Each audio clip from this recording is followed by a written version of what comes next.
자, 막판 스퍼트 올려보겠습니다. 최종 공략 막판 스퍼트 그레이투자클럽 최영동 팀장 화상 연결하겠습니다. 안녕하세요. 예, 안녕하십니까. 자, 오늘도 어김없이 꽤 큰 수익을 안겨준 종목 AS 부탁드려야 되겠습니다. 지난 1월 28일에 저희에게 소개해 주셨던 BH가 오늘 오후 1시 기준으로 33% 넘게 수익을 기록하고 있습니다. 자, 오늘도 참 감사드리고요. BH 더 가져가도 될지 한번 설명해 주시면서 오늘도 종가 공략 좀 주실까요? 예, 그렇습니다. 자, 일단은 BH 움직임들을 좀 보셔야 될 것 같은데요. 오늘 상당히 좀 의미가 있습니다. 한 260만 주 정도의 좀 거래량이 좀 발생이 되면서 그동안에 BH의 상방을 좀 답답하게 좀 만들었던 200일선에 대한 돌파 흐름들이 좀 진행이 되고 있는 상황들이기 때문에 기술적인 부분에서도 마찬가지고요. 그리고 동사가 행해지고 있는 FTCB에 대한 내용들, 그리고 모바일 디바이스 쪽에 대한 내용들까지도 굉장히 좀 좋아지고 있는 상황들이기 때문에 오늘자에 대한 거래량, 대량 거래량 이 발생된 그러한 캔들 그리고 200일선에 대한 돌파 여부는 상당히 좀 기술적으로는 좀 완벽하게 좀 진행이 되고 있지 않나라는 말씀을 드릴 수가 있을 것 같고요.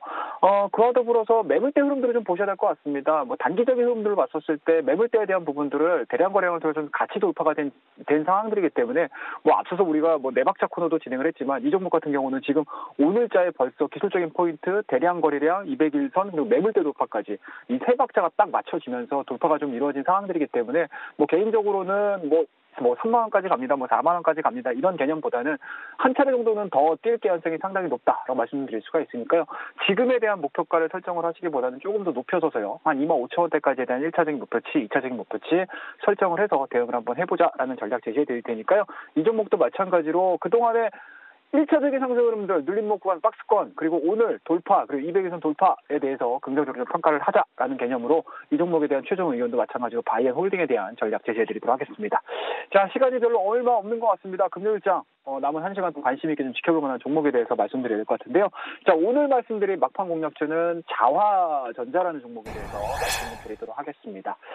자, 일단 자화전자 다들 아실 겁니다. 카메라 모듈 쪽에서 상당 부분 좀 기술력을 좀 가지고 있고요.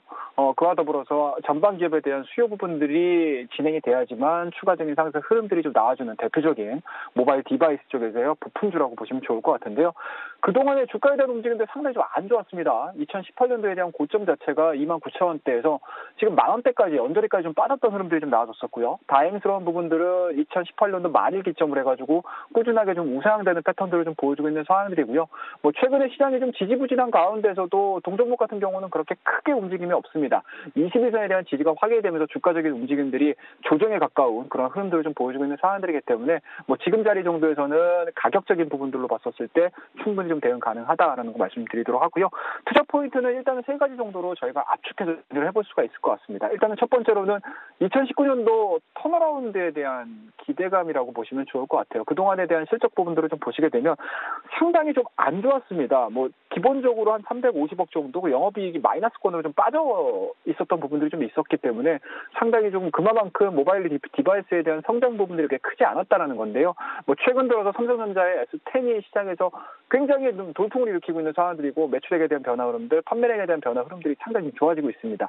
그만큼 S10에 대한 판매가 좋아지고 있다는 부분들은 차후에 발표되는 여타 다른 모바일 디바이스에서도 분명히 변화 요인들이 발생이 될 가능성이 상당히 높고요. 그런 측면에서 본다라고 하게 되면은 카메라 모듈에 대한 상향 조정될 수 있는 부분들은 충분히 여지가 좀 남아 있다라는 관점에서 2019년도 동사가 생산해내주고 있는 카메라 모듈 쪽에 대한 성장 흐름들은 이어질 가능성이 상당히 높다. 자, 그렇다고 되면 18년도 대비해서 19년도에 대한 실적 자체는 상당히 좀 크게 성장을 할 수 있다라는 부분들 포커스로 좀 잡으면 좋다라고 보시면 좋을 것 같고요.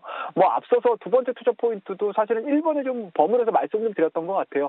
그동안에 모바일 디바이스에 대한 움직임들이 그렇게 크지 않았다는 점인데 최근 들어서 상향될 수 있는, 그러니까 베이스를 갖추고 있는 상향 조정되고 있는 그런 하나의 포커스를 좀 본다라고 하게 되면은 거의 카메라 쪽에 포커스가 맞춰져 있는 상황들이기 때문에 이러한 부분들이 중소형 저가 폰들까지 확산이 될 가능성이 상당히 높다라는 점에서는 동사가 생산해주고 있는 액추에이터라든지 이런 부분들에 대한 수요 자체가 커질 수 있다는 거 체크를 하시면 좋을 것 같고요.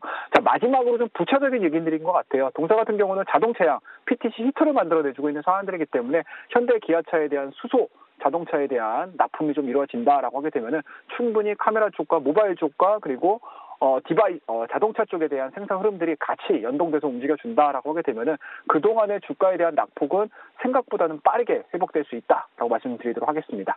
자, 우리가 마지막으로 좀 차트를 좀 보면서 대응을 좀 하셔야 될 것 같은데요. 자, 오늘 최근에 움직이는, 그러니까 이번 주 자체 지수가 상당히 좀 불안정했습니다. 하지만 동사 같은 경우는 21선 하향 이탈시키지 않고 사이드를 좀 기는 모습을 좀 보여주고 있는 상황들이기 때문에 지금 구간은 횡보 관점에서, 단기적인 횡보 관점에서 매수 관점다라고 말씀드릴 수가 있을 것 같고요. 지금 가격대 정도에서 매수가 좀 이루어지신다라고 하게 되면은 일단은 1차적인 매물대 그리고 박스권에 대한 상당 흐름이라고 할 수 있는 16,000원대까지에 대한 단기적인 목표치를 설정을 해서 그때마다 2차, 3차 설정을 해드리도록 하겠습니다. 자, 그리고 마지막으로 손절 라인은 현재 진행되고 있는 단기적인 상승 추세 하단이라고 보시면 좋을 것 같은데요. 13,000원대를 하향 이탈시키게 되면 매도하는 전략으로서 오늘 남은 1시간 동안 자화전자 일주일을 정리를 할 수 있는 대표적인 종목이다라고 말씀드릴 테니까요. 남은 1시간 동안 관심 있게 좀 지켜봐 주시고요. 여러분 한 주일 동안 시장 어려웠음에도 불구하고 고생들 많이 하셨고 다음 주에는 더 좋은 종목과 더 좋은 전략을 가지고 찾아오도록 하겠습니다. 오늘도 그래